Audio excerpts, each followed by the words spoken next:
Magandang araw po sa bawat isa. Ito po muli ang inyong lingkod, Brother Paul Litose, pastor po dito sa Jesus Christ Baptist Church, Santa Maria, Bulacan. And welcome po sa ating Time in the Word. Ito po ay panahon na kung saan tayo nag-aaral ng salita ng Diyos sa patuloy na ikalalago ng mga mananampalataya, sa ikaliligtas ng mga kaluluwa, at lahat ng ito ay sa ikakaluwalhati ng pangalan ng ating Panginoon. Salamat po at kasama po namin kayo ngayon at nawa patuloy tayong matuto, lumalim sa pagkakilala, pagmamahal, paglilingkod at pananampalataya sa ating Panginoon at tagapagligtas.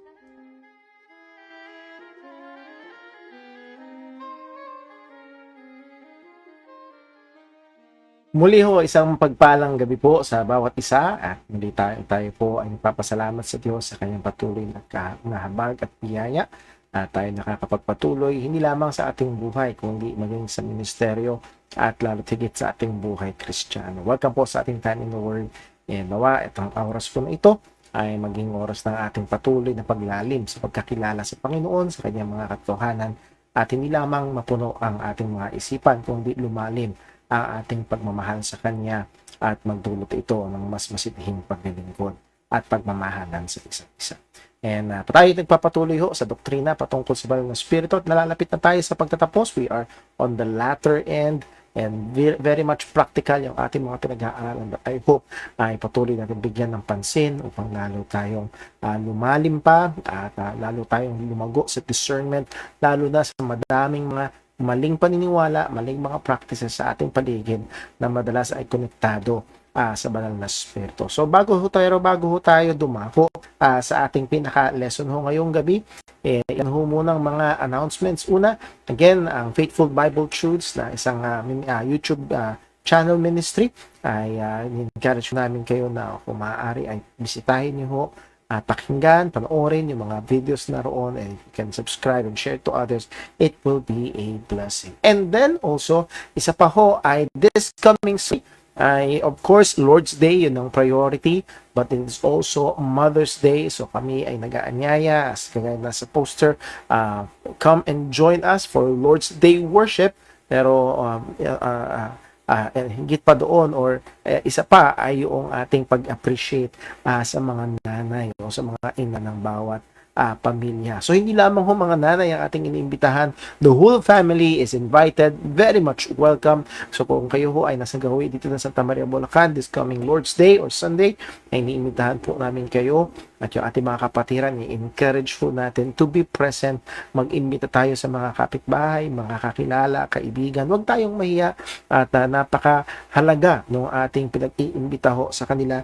Walang iba kung hindi ang salita ng Panginoon. So pag-pray ho natin ang gawain na ito, pag-pray natin ang pangangaral ng salita ng Diyos, pag-pray natin ang isa't isa. Muli ay marami ho ang mga kapatiran natin na nasa mga challenging times, na may mga karamdaman, atin hong ay pag-pray ang bawat sa. And then also, May 25, ika-15 taong anibersaryo ho ng JCBC. And ang ating tema for the last few years is always about the gospel. This year, ang ating tema is the right gospel, ang tamang ebanghelyo. And we would like to invite everyone to join us as we celebrate God's goodness. At magkakaroon ho ng kaunting changes ang ating schedules ng gawain this anniversary Sunday. May 25 Sunday po yan ang ating gawain. Wala muna tayong Sunday school pero magsisimula ang worship service ng 9 a.m. at nakaset ho ito until 11:30. But the worship service is around hanggang 10:30 and then 1 hour na ilang mga celebratory things na ating gagawin. Then we will have lunch here at church. So we are excited. Pinag-iimbita ho natin, and as we have been always doing, pag Sunday morning service ng anniversary ng church ay evangelistic. So we're using the occasion to invite, and nawa ho ay pag-imbita ho natin ho ito sa iba. So nawa ay palain ng Diyos. Pag-pray natin ito muli, wala na tayong magagawa, hiwalay sa Panginoon. At ang gaya natin gawin, gawin natin, mag-imbita tayo, magtanim tayo ng salita ng Panginoon, ibahagi ito ng Ebanghelyo, at patuloy tayong umasa at manalangin sa Panginoon para sa mga bagay po na ito. So with that covers our announcement this morning, at this evening. Tayo ho muna ay dadako sa atin hong opening prayer bago tayo pumunta sa ating pag-aaral ngayong gabi. Let us pray. Panginoon naming Diyos, aming Ama sa langit, kami po ay nagpapasalamat sa iyo, O Diyos, sa iyong kahabagan, sa iyong biyaya. Salamat, Panginoon, na ikaw ay tapat. Salamat, O Diyos, na patuloy ang iyong kabutihan sa amin sa kabila ng napakarami naming pagkukulang. Panginoon, amin pong hinihiling na tulungan mo una sa lahat sa aming patuloy na paglago bilang mga mananampalataya. Bigyan mo kami ng mas malalim na pagmamahal sa iyo. Bigyan mo kami, Panginoon, ng mas malalim na pagmamahal sa isa't isa bilang mga magkakapatid. Tulungan mo rin kami, Panginoon, na magawa ang mga kung saan mo man kami tinawag, mga gawa na yung tinawag sa amin. At nawa, Panginoon, ay maluwalhati ka namin sa araw-araw. Lord, we ask na ikaw rin po ang gumabay sa amin, sa aming mga kapatiran na nahando ng iba't ibang mga pangangailangan, may iba't ibang suliranin na dala-dala. Particularly, Lord, we pray for Brother Michael Hermia at ang kanyang pamilya na lahat sila, Panginoon, ay tinamaan ng dengue. Nawa, Panginoon, ikaw po ang mahabag, mag-supply sa kanilang mga pangangailangan. And also, Lord, we thank you, Lord, sa biyaya mo ng maayos na operasyon kay Sister Hope Hermia, at nawa ang kanyang paggaling ay pagpalain mo at pagkaroon ng anumang infection. And also, Lord, alam mo po ang bawat kalagayan para isa't isa.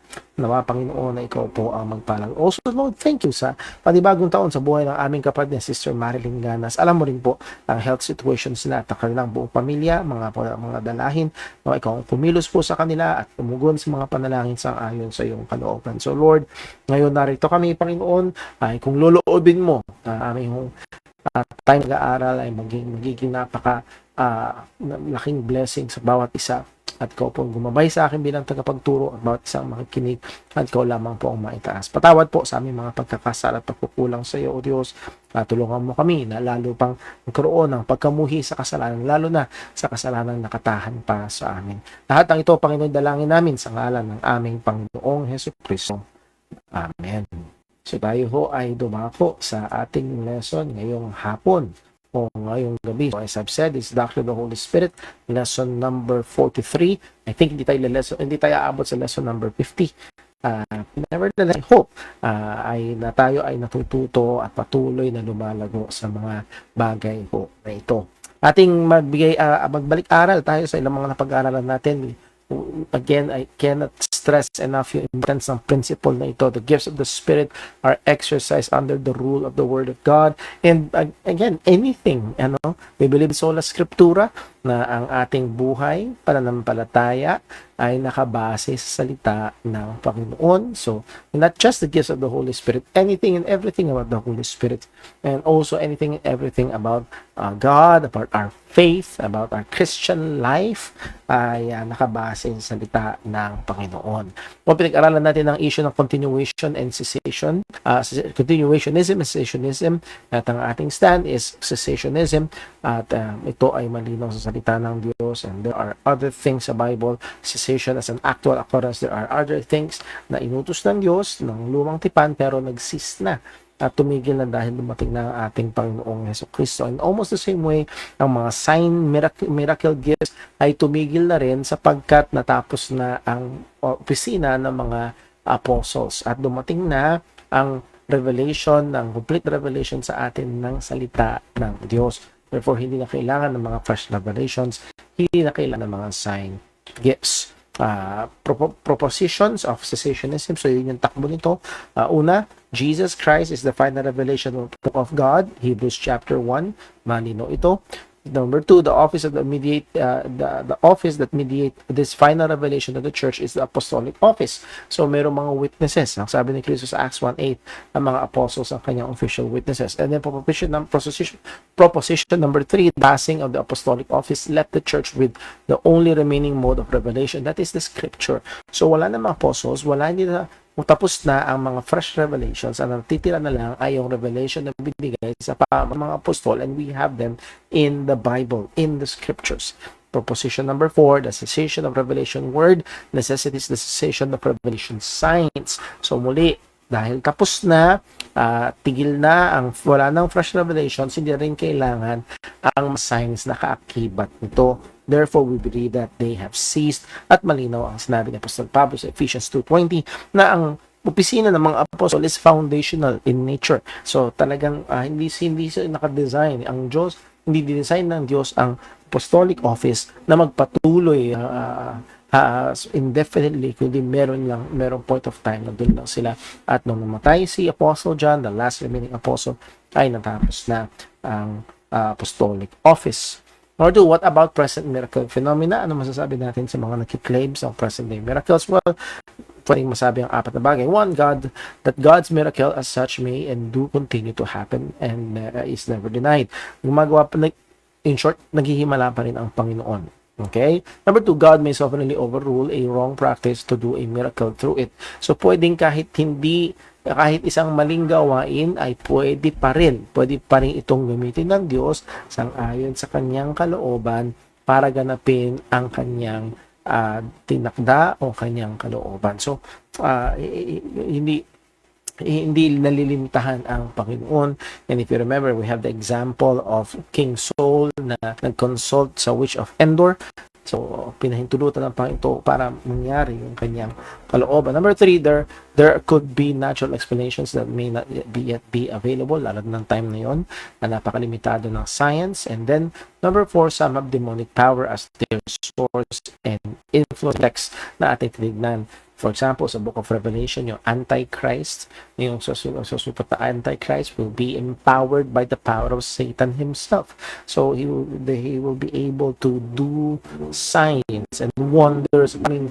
Maraming maniniwala sa kanya because of these things. So, muli ito ay maaaring demonic in power.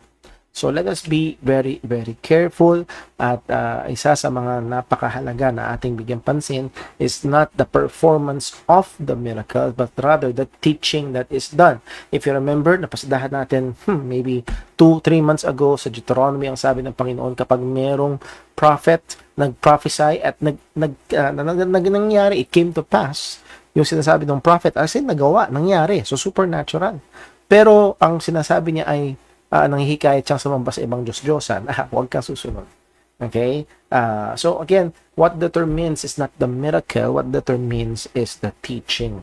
Yun yung una natin bibigyang pansin. Number 4, categories of claimants. Merong 3. Una, there are the honestly wrong people. Talagang mailalagay natin dito, merong mga Kristiyano that convinced sila sa continuationism, in one way, form, another. Meron mga conservative continuationists, hindi sila kasing grabe ng mga charismatic and Pentecostal. Nevertheless, they believe na meron pa ring mga quote-unquote modern day church prophets, so on and so forth.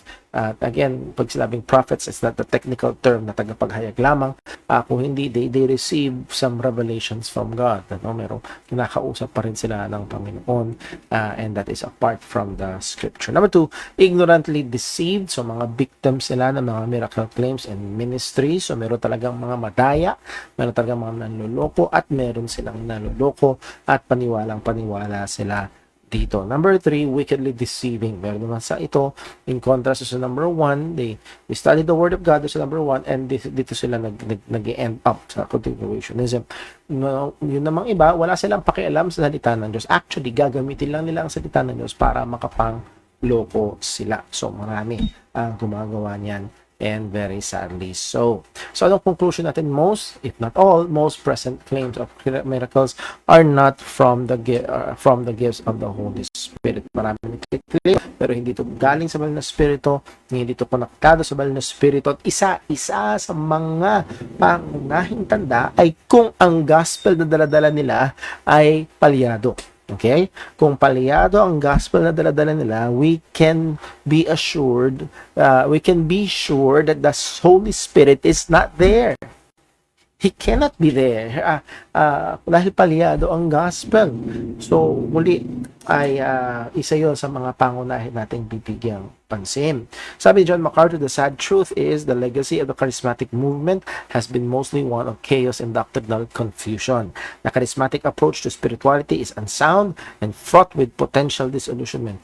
The only appropriate response is always has been a return to the Word of God. For it is there that God has revealed to us all the truth that we need to serve Him and to live for His glory. Unfortunately, the charismatic movement tends to turn people inward toward mysticism and such activity and away from the Word of God. Don't heed that siren call. So mamaya babalikan natin ito. Sinabi sa bandang dulo ni John MacArthur na ang tendency ng charismatic movement ay to turn people inward toward mysticism and subjectivity, personal experience. Yun ang madalas na binibigyan nila ng pansin to the neglect of or even contrary to the Word of God. So that is very, very dangerous, mga kapatid.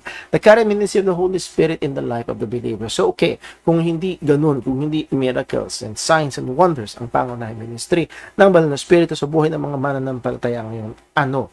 Ano ang pangunahing ministry ng Banal na Espiritu sa buhay ng mga mananampalataya ngayon? So, una, let's go to the truth. The Holy Spirit is the most active person of the Trinity or the Godhead in the life of a true believer. So, Banal na Espiritu ang pinaka-aktibo. Point, God works in and through us by the Spirit. So, ang pangunahin, even through the life of our Lord Jesus Christ. Kung naalala niyo si Kristo, ang ating Panginoong Jesus, Diyos na nagkatawang tao. At ang sabi sa Philippians chapter 2, siya ay nagpakumbaba. Pero sa kabila ng kanyang pagpapakumbaba, nandun yung mga times na gumagawa siya ng mga miracles. And according to the Lord Jesus Christ Himself, it is through the Holy Spirit. It's through the power of God. It's through the power of the Holy Spirit. Ginagawa niya mga ito. So, even our Lord Jesus Christ, sa kanyang ministeryo, sa bawat pagpapagaling niya, it is through the power of working of the Holy Spirit. Ganun din naman sa atin bilang mga mananampalataya. Ephesians chapter 3 verse 14, anong sabi ni Apostol Pablo? For this cause I bow my knees unto the Father of our Lord Jesus Christ, of whom the whole family in heaven and earth is named, that He would grant you according to the riches of His glory to be strengthened with might. How? How are we to be sabi ho dyan, to grant you according to the riches of glory to be strengthened with might? How are we strengthened? How do we gain spiritual strength? How do we grow stronger bilang mga mananampalataya? Ang sabi dyan, by His Spirit in the inner man. It is by His Spirit. Again, yes, meron tayo maaaring mga iba't ibang different spiritual disciplines. And maraming nasulat ng mga libro na 7 secrets for spiritual strength, 10 steps for spiritual vigor or power. And again, yes, those things may be helpful, pero hindi ito ang nagbibigay kapangyarihan. It is by the Spirit of God or the Holy Spirit. Romans 8 verse 16, makita rin natin ito yung aktibidad ng Holy Spirit sa buhay ng mga Kristiyano. The Spirit itself beareth witness with our spirit that we are the children of God. So there is that special witnessing or witness ng Holy Spirit. Alam natin na tayo ay mga anak ng Diyos. And then also, there is that practical na makikita yung work ng Holy Spirit sa buhay ng Kristiyano, which is the fruit of the Spirit is love, joy, peace, long-suffering, gentleness, nasa na ba yan? Gentleness, goodness, faith, meekness, temperance. Against such there is no law. In contrast to that, pag binasa nyo, Galatians chapter 5, verse 19, 20, 21, we have the works of the flesh, at yung mga alipid nito ay hindi mananampalataya. Pero pagdating sa mga mananampalataya, ang maoobserbahan ay ang bunga o gawa ng banal na espiritu. Note, so here is true Christian spirituality. There are 2 big problems with regards to spirituality in the professing church. Ano yung una? We have the spirituality without true godliness. Ano? Merong forma, merong anyo, merong panlabas ng spiritualidad, pero walang tunay na pagiging makadiyos. Maaaring in the form of legalism, mere outward conformity sa mga man-made rules. Yun ay napaka mapanganib Dahil ganun kahaba ang palo niya, dahil ganun ang hawi ng buhok niya, dahil ganun ang version ng Bible niya, dahil ganun ang damit niya, or ganun ang panglabas ng mga bagay niya, ay spiritual na siya. I'm not saying na walang halaga yung mga panlabas na bagay, pero what I'm saying is, kung dun nakabase ang pagiging spiritual, lalo na sa mga man-made rules, ito ay napakamapanganib. Traditionalism, nakabase sa tradisyon and the performance thereof, worldliness, and sadly, maraming mga churches ang sinatry na maging worldly para makakuha ng mga tao, and they post to do it more in a very spiritual way or in a godly way. So again, spirituality without true godliness. Isa pang problema is attempt at spirituality apart from the Bible. So they try to quote and unquote enter the realm of spiritual, pero ito hiwalay naman salita ng Diyos. So there's a kind of spirituality that is embraced by many that is apart and even against biblical Christian spirituality. Now, again, there are around less than 2 billion quote-unquote professing Christians sa buong mundo, pero as far as I remember, there are more than 8 billion people in the world. And again, yes, marami nagpapakilalang atheists, pero marami ang naniniwala in quote-unquote in a God out there, in the spirits out there, at maraming nag-engage sa quote-unquote spiritual exercise and experiences, nagsasubscribe doon, pero hindi sa true biblical Christian spirituality. Andiyan ang Hinduism, andiyan ang ayaw lumabas sa dila ko ngayon. Andiyan ang Hinduism, andiyan ang Buddhism, iba't iba pang mga, lalo na mga Middle Eastern, mga spiritualism, even Islam, it's apart from true biblical spirituality, and therefore there is no spirituality at all. Eastern spirituality, transcendental meditations, searching for the light within. So meron pa mga sabi, well, I'm not Christian but I'm spiritual. I'm not Christian but I'm spiritual.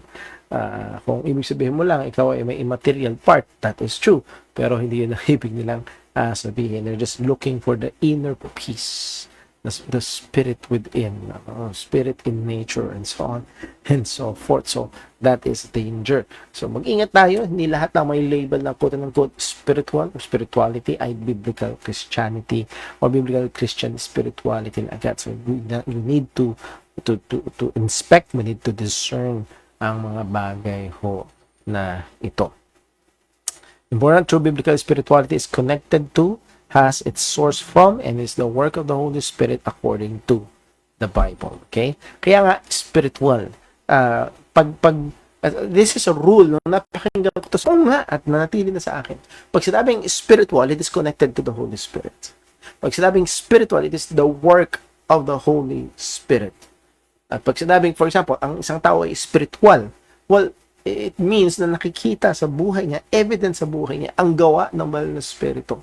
So pag sinabing spiritual, yun ang madala. So, true biblical spirituality is connected to, hindi pwedeng hindi, and has the source from, doon ang gagaling, and is the work of, gawa ito ng banal na spirito, at ito isang ayon sa salita ng Diyos. So, the biblical model of spirituality, tingnan po natin. Galatians chapter 5 verse 16, ang sabi ni Apostle Pablo, this I say then, walk in the spirit, and ye shall not fulfill the lust of the flesh, for the lust of for the flesh lusteth against the spirit, and the spirit against the flesh, and these are contrary the one to the other, so that ye cannot do the things that ye would. But if ye be led of the Spirit, ye are not under the law. Verse 22 and following, medyo nahagingan natin, but the fruit of the Spirit is love, joy, peace, long-suffering, gentleness, goodness, faith, meekness, temperance. Against such there is no law. Verse 24, and they that are Christ have crucified the flesh with the affections, with the affections and lusts.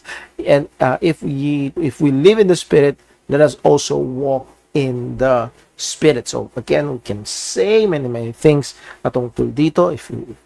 From even before the pandemic, nag-aral tayo ng Book of Galatians, pag-aaralan ng itong passage. So It contains many wonderful truths. Pero let us have some observations. Some observations. Verse 16, walk in the Spirit, ang sabi ni Apostol Pablo.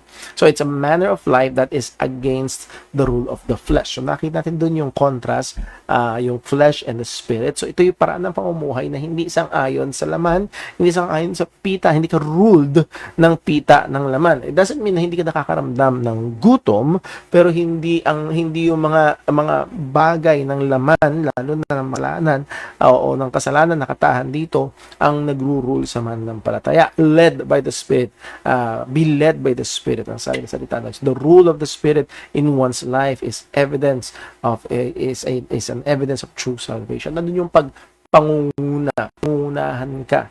Nandun yung pag-govern ng banal na Espiritu sa buhay ng isang Kristiyano. Muli, dito natin makikita, no, magkakaiba na madaling magpanggap na spiritual, madaling umattend sa church, madaling maging nandito, madaling magtiis sa loob ng church. Lalo na aircon pa yung church, medyo komportable.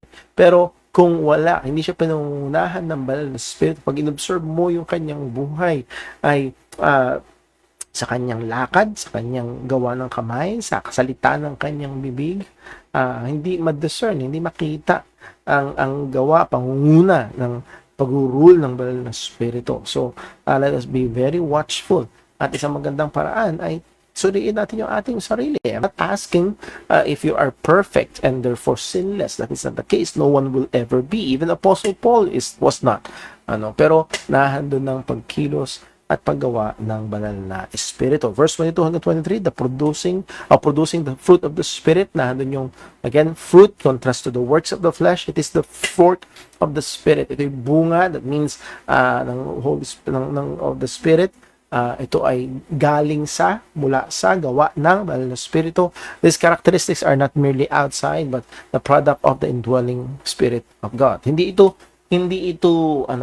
natural disposition ng isang tao. Meron mga tao naturally friendly. Talagang naturally friendly, pero hindi na tinutukoy dito. Ito yung mga gawa ng banal na Espiritu, produce ng banal na Espiritu sa buhay ng isang tao. Love, joy, peace, long-suffering, gentleness, meekness, goodness, faith, or faithfulness. Lahat ng ito ay gawa ng banal na Espiritu. At ay pag-pray natin, isang magandang prayer, o ibase natin ang ating prayer from this text, verse 22 and 23 ng Galatians chapter 5, na makikita sa buhay pa natin na lalong lumalago tayo, lalong nakikita ang gawa ng banal na Espiritu sa ating mga buhay in these different areas. Tuloy natin na observation. Verse 25, live or walk in the Spirit. So, nandun yung practical nito. If we live in the Spirit, let us also walk in the Spirit. If we are in the realm, if we are alive in the Spirit, nabubuhay tayo. If we live, there is the sign of life. So, nandun talaga ang buhay natin na kay Kristo, ang banal na Espiritu nasa sa atin, ang imperative, sinabi ni Apostol Pablo, let us also walk in the Spirit. Practical life must be in agreement with the spiritual claim. So, kiniklaim mo na buhay ka spiritually, kiniklaim mo na anak ka ng Diyos. Well, dapat mag-coincide yan, mag-agreean sa walk. May kasabihan, you can talk the talk, but can you walk the walk? You can talk spiritual, but does your walk reflect being spiritual? And salamat sa Panginoon for the past few months, even last week, ay meron ako mga kapatiran nakakausap through some counseling, through some consultations. At bilang pastor, sabi ko kasi ng kapatid natin, yun yung kagalakan ko. Yung iba, ang kagalakan nila ay madaming pera sa offering, maraming attendance. Again, nothing wrong really, with those. Pero kung yun ang pangunahing kagalakan, ay malaki ang problema. At bilang pastor, na habang kausap ko isang kapatid natin, nagpupuri ako sa Diyos na hindi dahil sinabi ko, hindi dahil nag-guilt trip ako, kung hindi dahil yun ang sinabi ng salita ng Diyos. At dahil nagsusumikap siyang sumunod sa salita ng Diyos, na doon yung, yes, it is a struggle. It will not be smooth sailing. Pero ang biyaya ay doon ang pagsusumikap na sumunod. Yung pag-walk in the Spirit. So, again, as a pastor, that is just sweet. Makita ng mga mananampalataya growing, not just in their Sunday life. Muli, purihin ng Diyos kung nandun yung activity and and energy sa Sunday life, but your life from Monday to Saturday, to see ang mga mananampalataya na lumalago doon, na rinig mo na kung paano yung pagmamahalan ng mag-asawa, yung pagiging magulang ng mga Kristiyano. So it's just a joy and a blessing. So I praise and thank God. So masyado na akong lumayo at nakaka-excite. So if we live in the Spirit, let us walk in the Spirit. If we claim we have life, if we claim we have a spiritual life, well, it should be seen in our walk. Sa ating pang-araw-araw na buhay, sa ating relasyon sa mga tao, sa ating pagtugon sa mga bagay ba. If you remember, pinag-aralan natin sa Romans chapter 12, pagtugon, pag tayo ay ginagawa ng sinasabihan ng masama, maganda na makita yun. Dapat makita yun sa ating mga buhay, or lumalago tayo. Again, I'm not saying na perfect, pero lumalago tayo sa mga bagay na yun. Anong ilan sa mga implications nito? Number A, the work of the Holy Spirit is not to be appreciated only in the miraculous, but to be observed in the daily lives of the believers. This is just true. Madalas, lalo na sa mga charismatic, Pentecostal, ang gawa ng banal na Espiritu is just seen in those big miraculous claims. I'm not saying it's real, pero ito'y gawa ng banal na Espiritu. Kapag may nangnig, kapag may tumumba, kapag may nag-claim, nagumaling sila bigla, again, ito'y gawa ng banal na Espiritu. Pero pag binasa natin ang salita ng Diyos, ang gawa ng banal na Espiritu ay everyday, every hour sa buhay ng mananampalataya. At naobserbahan ito, hindi kapag lumutang ang paa, hindi kapag nanginig at tumumba, kundi sa araw-araw na pamumuhay. Just observe how halimbawa ako bilang Kristiyanong lalaki, how is my relationship with God? How are my spiritual disciplines? How is my relationship with my wife? How is my relationship with my kids? Paano yung pagpapalaki ko sa aking mga anak? How is my relationship with the church, with the brethren, and many other things? So, makikita ito sa ating mga buhay. Number B, every true believer is spiritual. Ito na. As one who is now in the Spirit, and in whom the Spirit is. Spirituality is a condition of all true believers in Christ. Walang totoong Kristiyano na hindi spiritual. Dahil kung totoo kang Kristiyano, ibig sabihin nasa takatahan sa banal na Espiritu. Kung totoo kang Kristiyano, gumagawa sa iyo ang banal na Espiritu. So, hindi pwedeng hindi spiritual ang isang tunay na Kristiyano. Now, again, siguro nandun lang tayo sa impression. Pag sinabing spiritual ay para bang kulang na lang nagliliwanag, may halo. Yan, spiritual na. No, but again, this is just parang mas in the reality, I think that's the word, ang isang tao ay totoong naligtas, nakatahan sa kanyang banal na Espiritu, at ang nakatahan ng banal na Espiritu, gumagawa sa kanyang banal na Espiritu, therefore, he is spiritual. Condition niya ay spiritual. So, let us see, we must reject the carnal Christian doctrine. Na anong ibig sabihin ng carnal Christian? Hindi natin sinasabi na walang mga Kristiyano na nag-exhibit ng somewhat carnal actions or carnal life sa lang mga areas ng kanilang buhay. But rather, what we're saying is, yung sinasabi natin na carnal Christian ay yung doktrina na pag ang isang tao ay maligtas kapag tinanggap niya si Kristo, at pag tinanggap niya si Kristo, ligtas na siya, pero walang mangyayari sa kanyang buhay. Walang epekto, walang nababago, walang pagsunod. So again, people who are saved because they quote-unquote accepted Christ, but there is no evidence of the work of the Holy Spirit in their lives. At ang tawag ng iba doon, carnal Christian. Napasunod mo sa prayer, and then hindi pumunta sa church, ito sa tubig ng bautismo, patuloy sila sa buhay nila na parang walang Diyos, pero sasabihin, well, tumanggap siya sa Panginoon, ligtas na siya. Christian siya pero carnal. No, that's not in the Bible. That is not in the Bible. Walang basehan. So, all true Christians are spiritual. Gumagawa ang banal na Espiritu. Kung wala ang gawa ng banal na Espiritu sa kanyang buhay, malaking question kung siya ay Kristiyano ba o hindi, at malamang ay hindi. Romans 8 verse 1 sabi, there is therefore now no condemnation to them which are in Christ Jesus. At paano dinescribe? Hindi ito requirement, but rather a description ng mga nakikristo. Anong description? Who walk not after the flesh, but after the Spirit. So, yung buhay nila, yung paraan ng pakikitungo nila, paglaspad nila sa mga araw-araw at mga hamon na dala-dala nito, yung pagwo-walk, yung mga tagang nakikristo, yung walk not after the flesh, but after the Spirit. Isa pa, Philippians 1:6, being confident this very thing, that he which began a good work in you will perform it until the day of Jesus Christ. So, ang Diyos na nagsimula ay itutuloy niya, tatapusin niya ang gawa nito. So, therefore, hindi pwedeng walang magbabago sa isang tunay na Kristiyano. 2 Corinthians 5:17, therefore, if anyone be in Christ, he is a new creature. He is a new creation. All things are passed away, behold, all things are become new. So, hindi pwede na walang magbabago.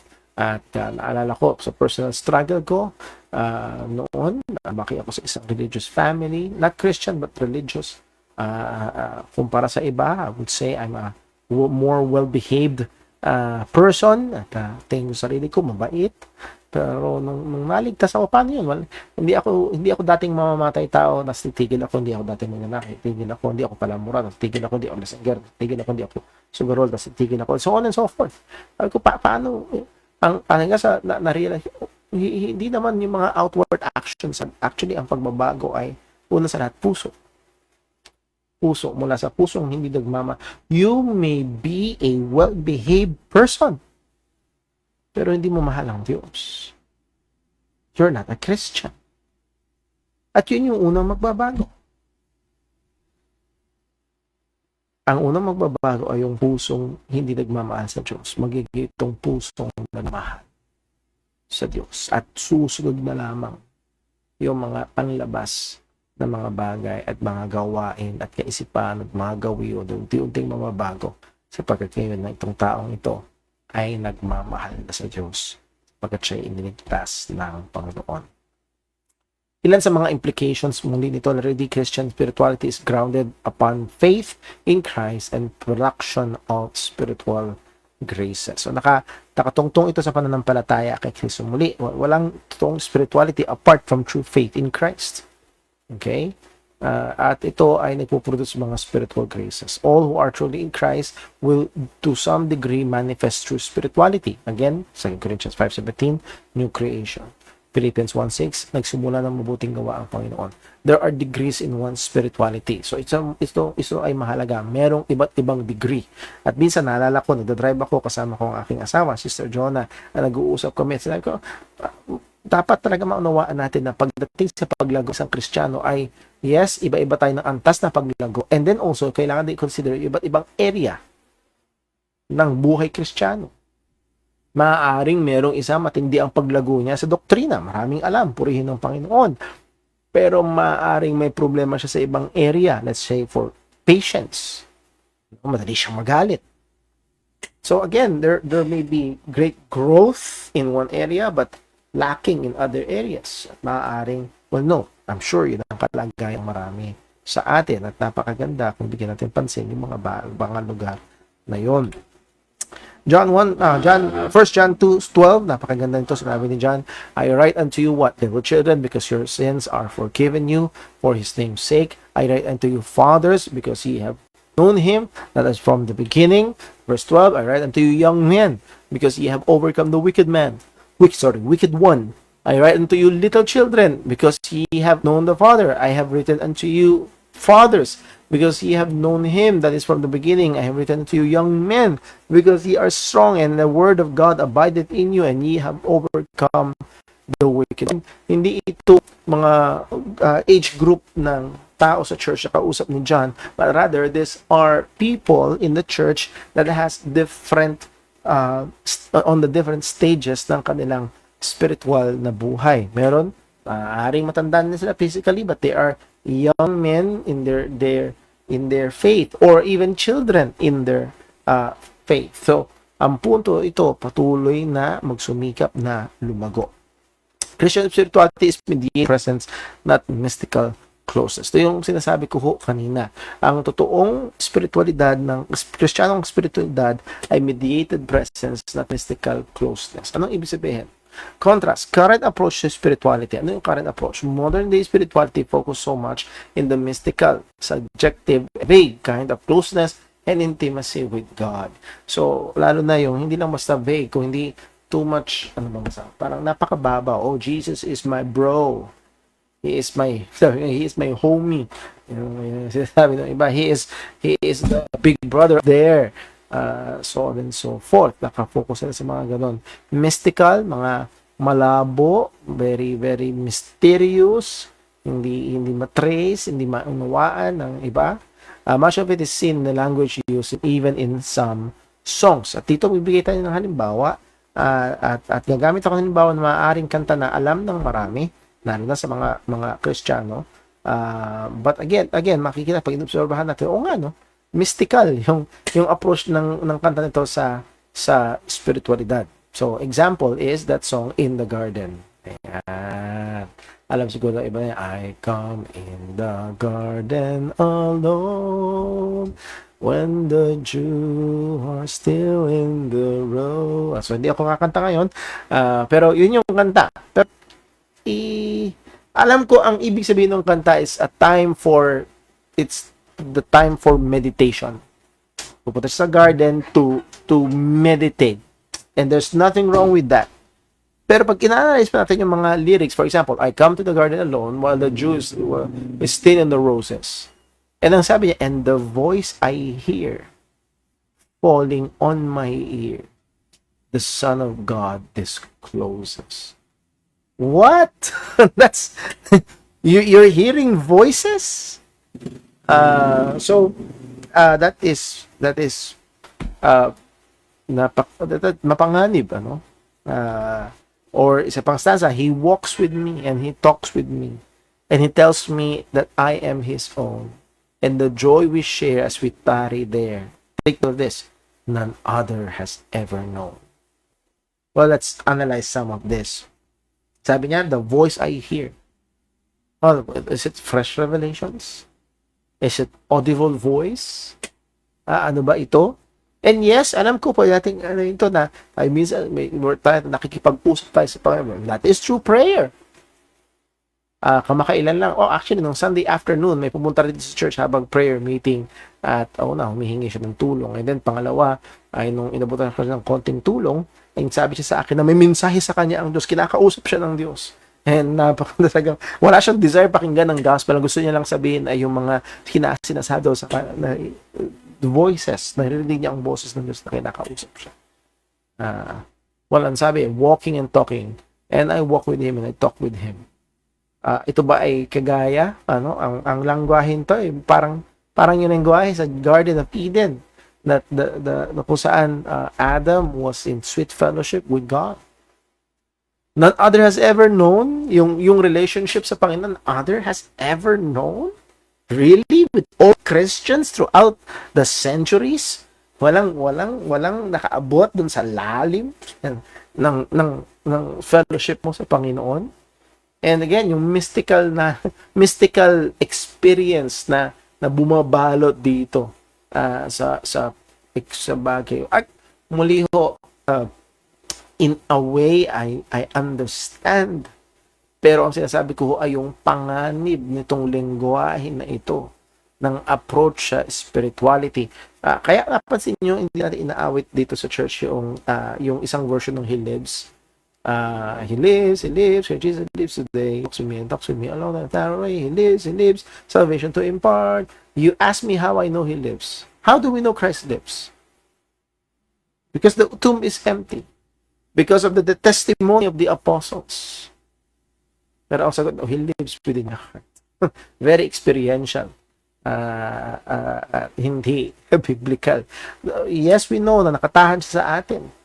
Nevertheless, napaka-mystical noong takbo. So, let's just be muliho. Kung kinakanta niyo itong In the Garden, I do understand kung saan nanggagaling, but just be careful sapagkat naglalaman ito ng mga lingwahe na very much talagang palagi ang gamit ng mga nag-a-abuse ng patungkol sa banal na spirit. Point, the words used in this well-known song are absent from Scripture and with regards to the New Testament, and abstract scripture with regards to New Testament Christian spirituality. Okay, so these are not biblical languages. It's more experiential, and there is danger sa mga ganitong mga lengguwahe. How does the scripture describe those who had encounter with God or in the presence of God? So, doon, sa garden, na-experience siya ang presence ni God, yung sweet fellowship with God. Pagdating sa Bible, ano ba nangyayari sa mga nakaka-encounter sa Diyos? I said, thou canst not see my face, for there shall no man see me and live. So, muli, hindi kapag nakita mo ang Panginoon. Or sa Acts 7 verse 31, when Moses saw it, he wondered at the sight. I-recount yung burning bush, and he drew near and to behold it, and the voice of the Lord came unto him, saying, I am the God of thy fathers, and the God of Abraham, the God of Isaac, and the God of Jacob. And Moses trembled and durst not behold. Nanginig. Ito yung mas dominanteng lengguwahe ng Bible from even in the Old and New Testament. And sadly, ito yung nawawala ng lengguwahe. Yung awe, yung fear, yung trembling before God. Anong meron tayo ngayon? Kaakbay ko siya. Big bro ko siya. Best friend ko si Jesus. Again, I can understand saan nanggagaling, but it's just parang masyadong humihiwalay na dito sa malalim pagkamangha. Yes, He is our friend. There's a friend that's sticking closer than a brother.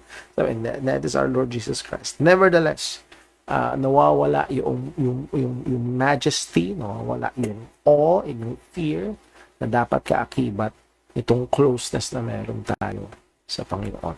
Now, let's move on. Let's move forward. There is a right and biblical place for emotions. Merong lamang lugar para sa mga emotion and experiences with God, but it should always be founded on clear biblical truths and not on vague subjective experiences.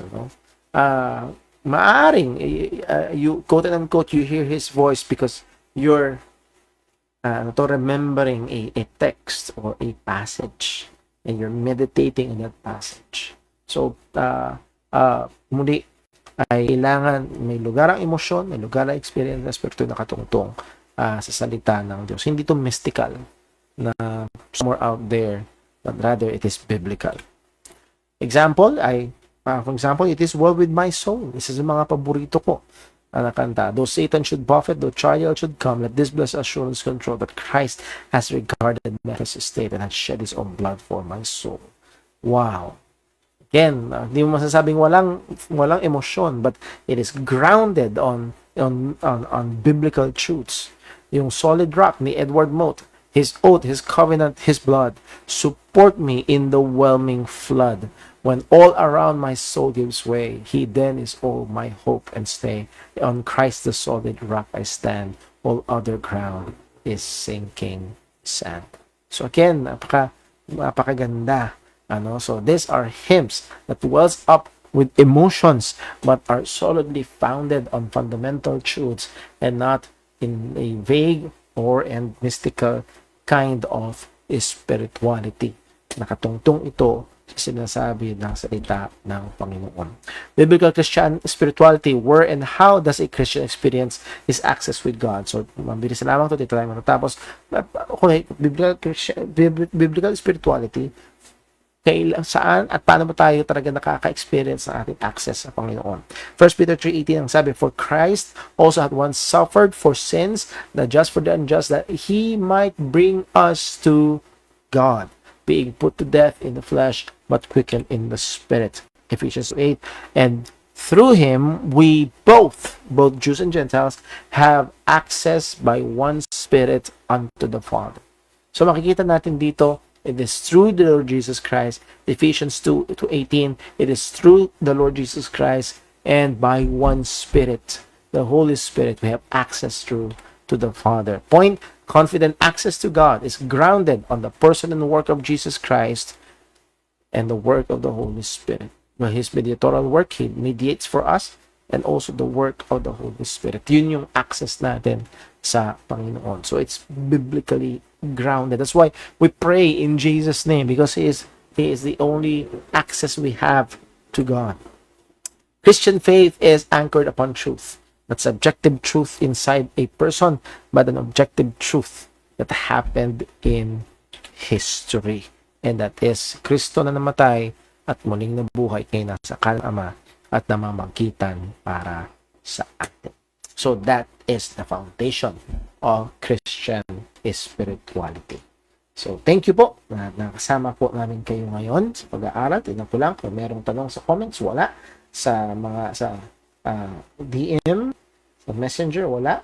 Sa text message, bakit may mga grupo na may tamang gospel pero may mga apostol pa sila? Mas muli ay maaaring meron silang maling pagkaunawa sa salita ng Diyos, at kulang sila sa paglago sa bagay na yon, o kulang o mali ang pagtuturo at tanggap nila patungkol doon. Hindi ba tinawag din na propeta at apostol si Jesus Christ? Yes, kagaya na pag-aralan po natin sa church, si Jesus Christ ang talagang par excellence prophet, priest, and king. He is a prophet because he proclaims the word of God. He is also an apostle of our faith. Siya ang nagdala, siya nagbigay ng ating pananampalataya. But again, using it technically about men called by God to be prophets or to be apostles, yun yung binibigyan natin ng pansin. Next, kung may nagpapatuloy sa grupo na may mga maling aral, posible bang hindi sila tunay na ligtas? Depende po. So it's very much kailangan ng mas masusing qualification or pag-uusap o discernment. Ano yung maling aral? Okay? So muli, there are, kung naalala niyo ho, paano bang sasabihin to? Sa Galatians, issue ay gospel at napakatindi ng salita ni Apostol Pablo patungkol doon. Pero pagdating sa Romans chapter 14, which is yung pag-aaralan natin, meron din patungkol sa mga araw. Nevertheless, hindi ganun katindi yung ni Apostol Pablo. So, sana makuha natin doon. Merong discernment na kailangan na ngayon, kung nagpapatuloy sila sa isang grupo na mali ang ebanghelyo, napakalaking panganib noon.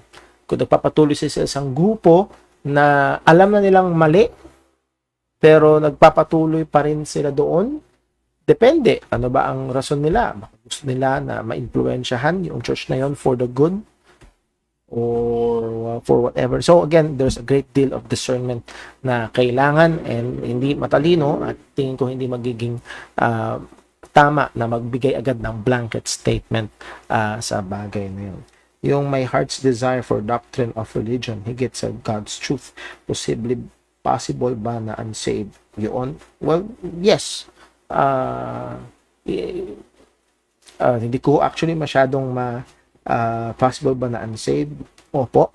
Kahit yung nagsasabing they desire God's truth, muli, lip service can only do so much.